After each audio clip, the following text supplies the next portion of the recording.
बघणं, सिरियल पाहणं आणि रेडिओवर गाणी ऐकणं या सगळ्या गोष्टी आता इतिहास जमा झाल्याचं चित्र दिसतंय।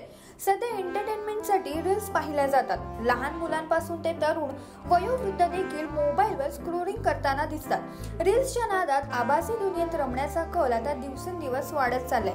आजच्या बिझी लाईफस्टाईलमुळे आपण सर्वच जण आपल्या मेंदूवर भार टाकतोय।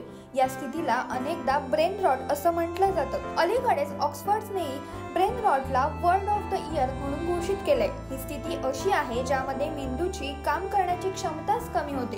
ही समस्या प्रामुख्याने जेनझी पिढीमध्ये झपाट्याने वाढताना पाहायला मिळते। त्यामुळे पाहूयात की ब्रेन रॉटची नेमकी लक्षणं तरी कोणती आहेत। एकाग्रतेचा अभाव,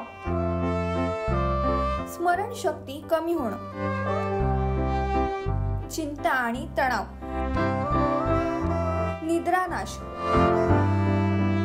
मूड बदलणं, निर्णय घेण्यात अडचण येणं। आपण आता ब्रेन रॉट कसा टाळू शकतो हेही जाणून घेऊयात। दररोज काही काळ फोन आणि सोशल मीडियापासून दूर राहा। पुस्तके वाचा, संगीत ऐका किंवा निसर्गाच्या सानिध्यात वेळ घालवा। दररोज 7 ते 8 तास झोप घेण्याचा प्रयत्न करावा। ध्यान आणि योगा केल्यामुळे तणाव कमी होतो आणि मन शांत होतं। त्यामुळे थोडा वेळ तरी ध्यान किंवा योगा करा।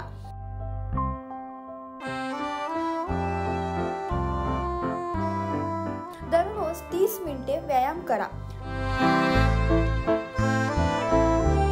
फळे, भाज्या, सुकामेवा खा, यामुळे मेंदू निरोगी राहतो। प्रक्रिया केलेले अन्न आणि जंक फूड खाणं टाळा। मित्र आणि कुटुंबियांसोबत वेळ घालवा। भरपूर पाणी प्या। नियमित ब्रेक सुद्धा घ्या। मजेमध्ये गप्पा गोष्टी करत काम करा। आपल्या मर्यादा जाणून घ्या आणि त्यांचा स्वीकार सुद्धा करा। तुम्हाला ही माहिती कशी वाटली आम्हाला नक्की सांगा आणि अशाच नवनवीन आणि माहितीपूर्ण व्हिडिओसाठी माय महानगर मानिनी पाहत राहा।